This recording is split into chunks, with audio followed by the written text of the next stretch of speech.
Hello, hi everyone, welcome to all of you. स्वागत है एक बार फिर से आप सभी लोगों का। तो चलिए आज हम एमसीक्यू सीरीज़ का आगे की जो पार्ट है वो देखेंगे। एमसीक्यू सीरीज़ को आगे बढ़ाएंगे आज हम। उसमें मैं पिछले सालों के कुछ क्वेश्चन लेके आए हूँ अलग अलग टॉपिक से। तो आप वीडियो को लाइक करना, शेयर करना और वीडियो के लास्ट तक बने रहना और कमेंट करके बताना कि आपको वीडियो कैसी लगी और चैनल को सब्सक्राइब कर देना। बिना किसी देरी के शुरू करते हैं। और इन क्वेश्चन के साथ आज मैं आपको कॉन्सेप्ट भी क्लियर करने की कोशिश करूँगा ताकि आपने जो पढ़ा है वो आपको क्लिक हो जाए माइंड में और आपको याद आ जाए कि अच्छा ये हमने वहाँ पे पढ़ा था। तो आज का जो पहला क्वेश्चन है वो इस प्रकार का है कुछ कि मौसम परिवर्तन पृथ्वी गति की किस विशेषताओं से होता है। यानी कि जब मौसम में परिवर्तन होता है तो उसमें मुख्यतः क्या कारण है, मौसम बदलने के क्या कारण है। जैसे कि गर्मी सर्दी आती है, मान लीजिए मान लेते हैं एग्जाम्पल के तौर पर, जब गर्मी और सर्दी आती है, ग्रीष्म अवकाश और शीत अवकाश, शीतकाल और ग्रीष्मकाल आता है, तो उसके मुख्य कारण क्या है। सूर्य के चारों ओर परिक्रमा, पृथ्वी की परिक्रमा सूर्य के चारों ओर, दूरी के साथ 23.5 डिग्री तक झुकाव, पृथ्वी हमारी झुकी हुई है 23.5 डिग्री पर। ए और बी दोनों ऑप्शन सही है। और अपनी दूरी पर घूमना, अपने तो इसमें आएगा कि ये ए और बी वाले जो ऑप्शन है ये दोनों ऑप्शन सही है। अपनी दूरी पर घूमने से दिन और रात होते हैं। गर्मी और सर्दी नहीं आती। गर्मी और सर्दी आती है जब पृथ्वी सूर्य के चारों ओर चक्कर लगाती है, परिक्रमण करती है और 23.5 डिग्री पर झुकी हुई है। ये भी एक इसका कारण है, क्योंकि गर्मी झुकी होने के कारण उस पर जो प्रकाश का जो प्रभाव है वो अलग अलग जगहों पर अलग अलग पड़ता है। और क्या है, और इसमें मौसम बदलने में सूर्य का जो पृथ्वी से दूरी है वो भी इस पर निर्भर करती है। एक ऑप्शन ये भी होगा, अगर दूरी भी मिल जाए तो वो भी होगा, दूरी भी इसमें प्रभाव डालती है। ऑप्शन सी आएगा। ये है जब सूर्य, इसको मैं सिंपली समझाता हूँ।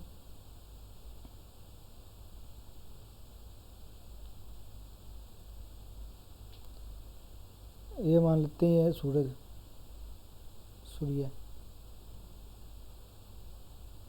और ये है पृथ्वी। पृथ्वी अपने एक्स पे 23.5 डिग्री झुकी हुई। ये है इसका साउथ पोल, दक्षिण ध्रुव, ये है नॉर्थ पोल।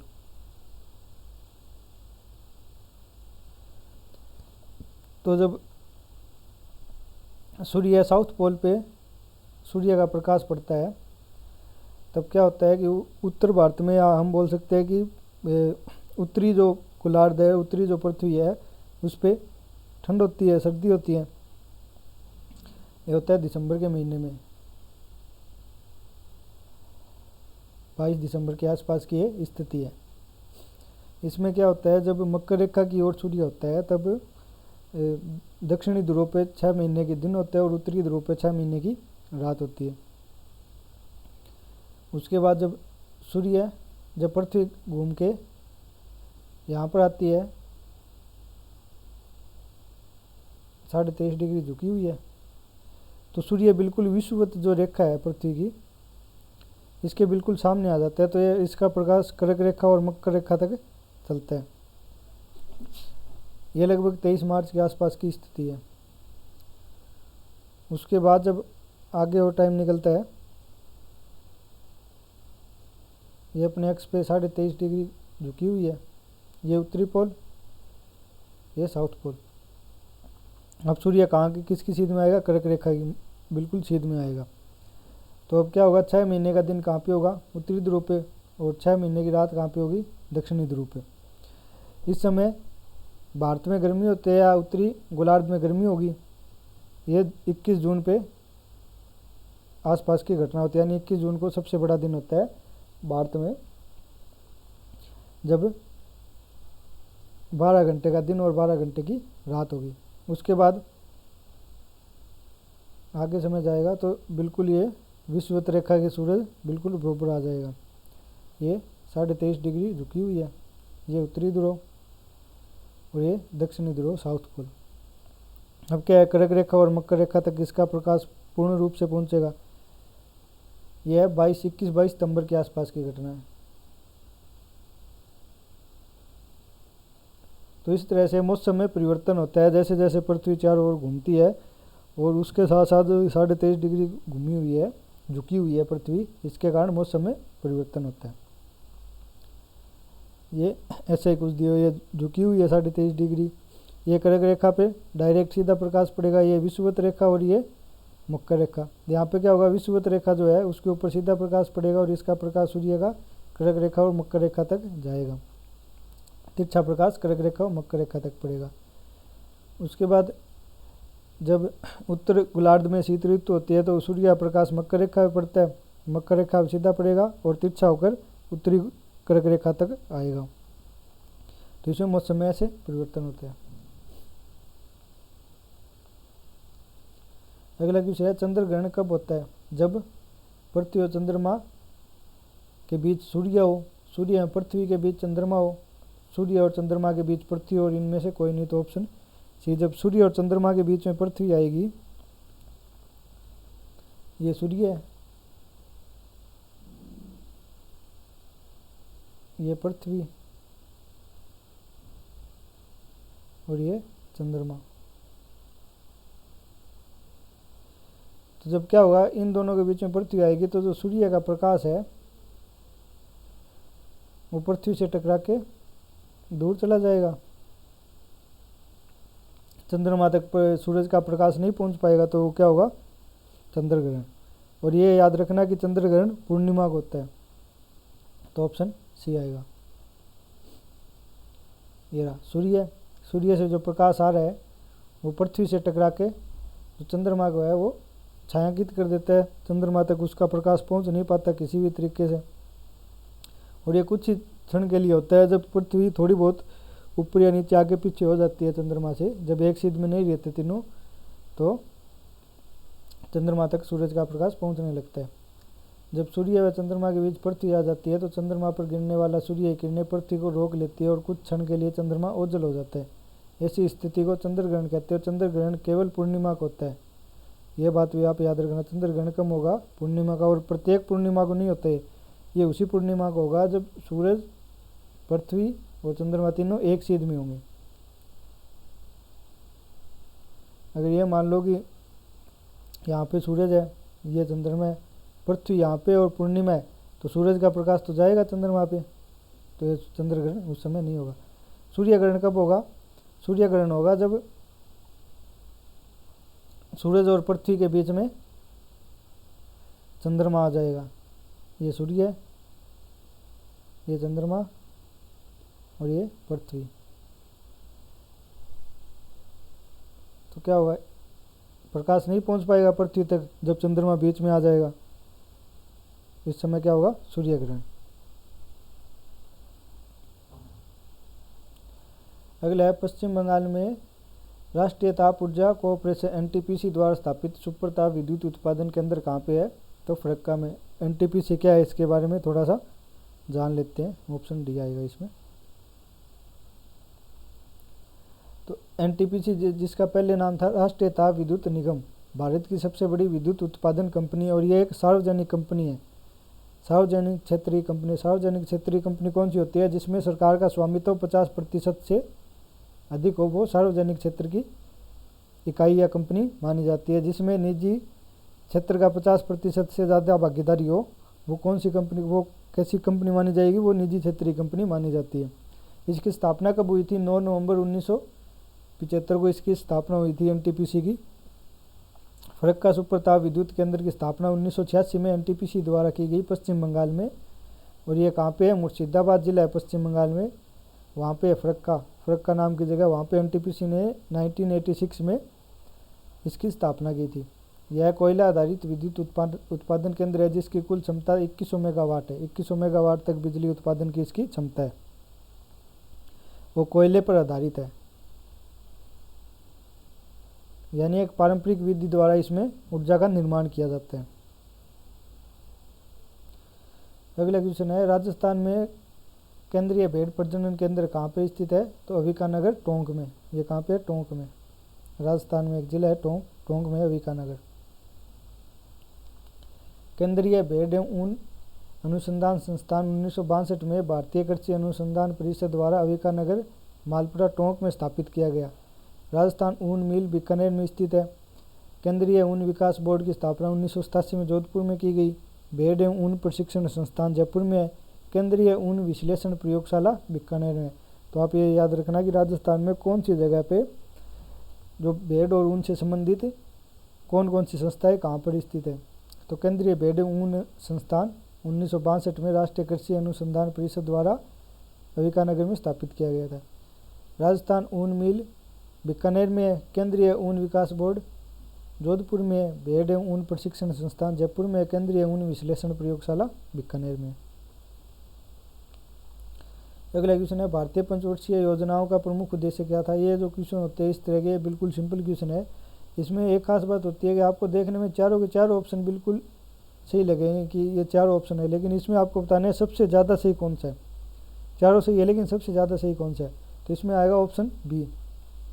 ये क्वेश्चन है, कन्फ्यूजन करने वाले होते हैं लेकिन सबसे ईजी क्वेश्चन है।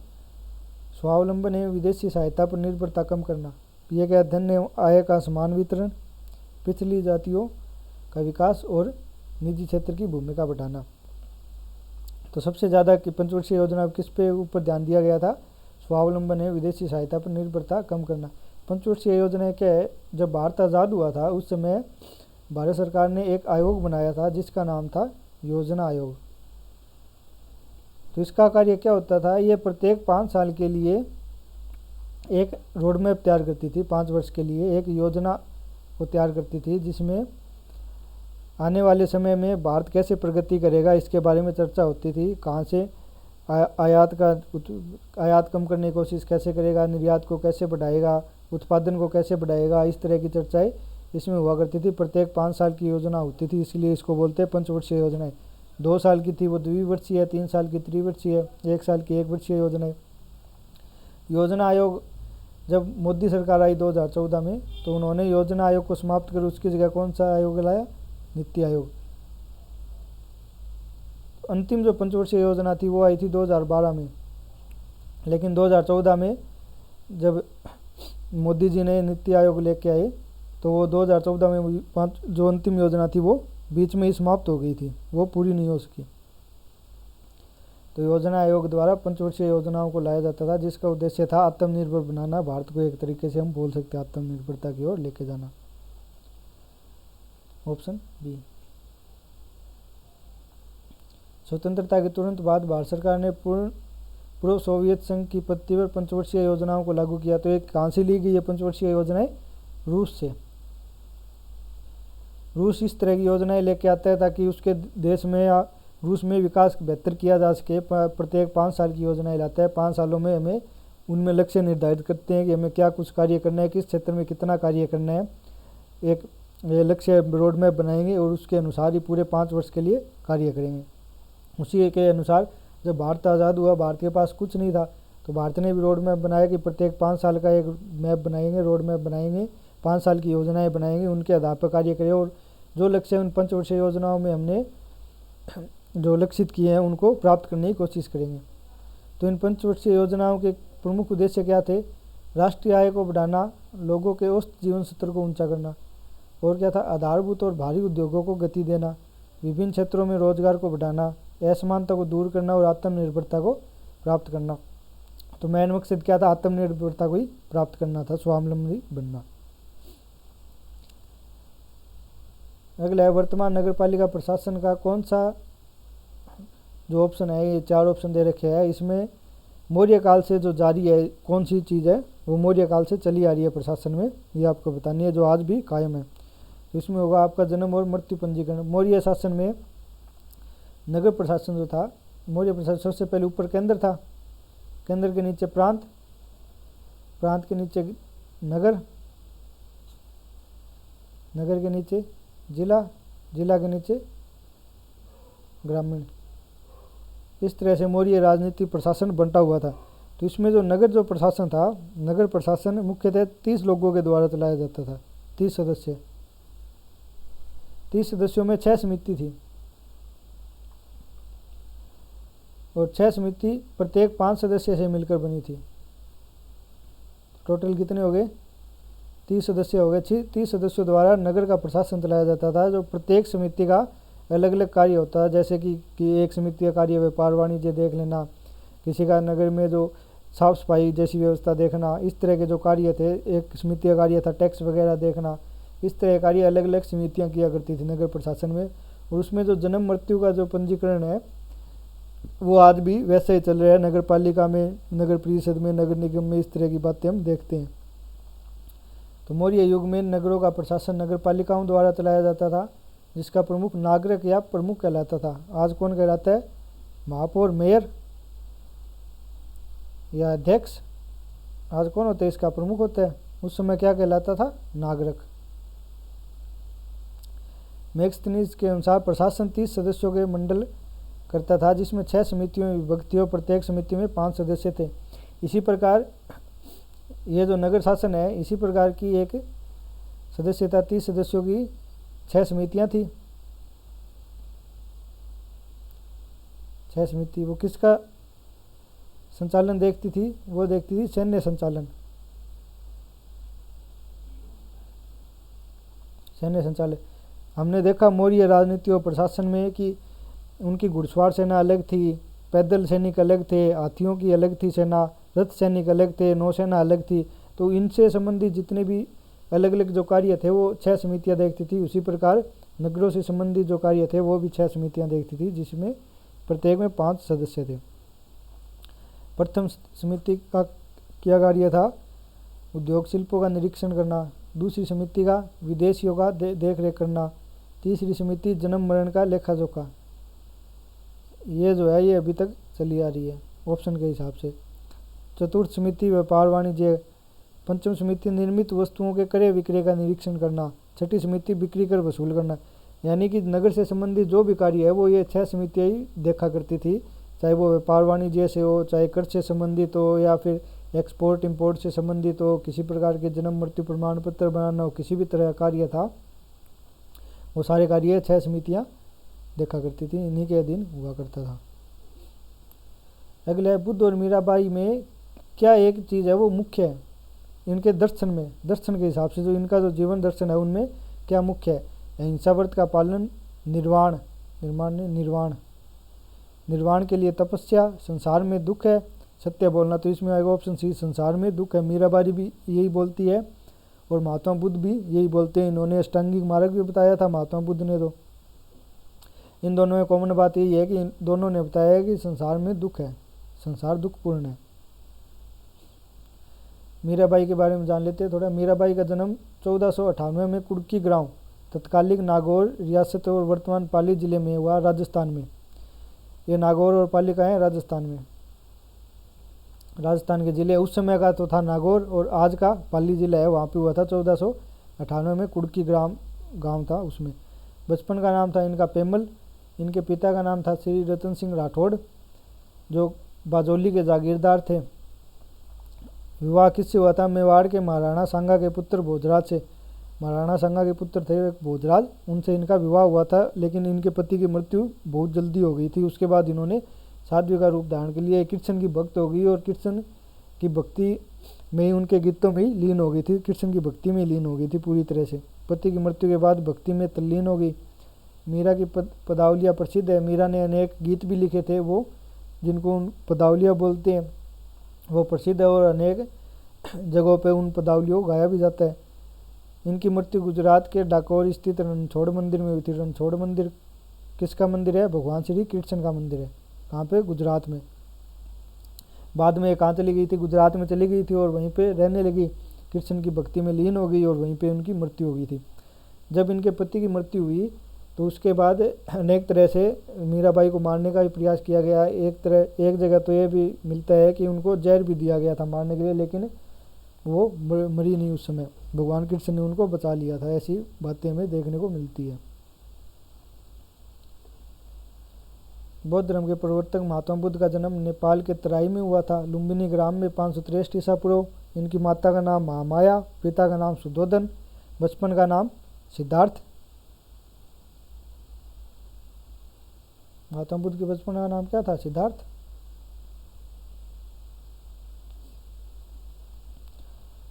और इनकी माता की मृत्यु हो गई तो इनका लालन पालन किसने किया था? इनकी मौसी ने, प्रजापति गौतमी ने। इनके समय 7 अन्य प्राणियों का जन्म हुआ था, यानी टोटल महात्मा बुद्ध को मिलाकर टोटल 7 प्राणियों का जन्म हुआ था। यह जब बोध काल पड़ा था तो उसमें मैंने बताया था। तो आगे की बातचीत नेक्स्ट वीडियो में करेंगे। तो आज की वीडियो यहीं तक, थैंक यू। तो आप इस सेशन को ज़्यादा से ज़्यादा शेयर करना। बाय।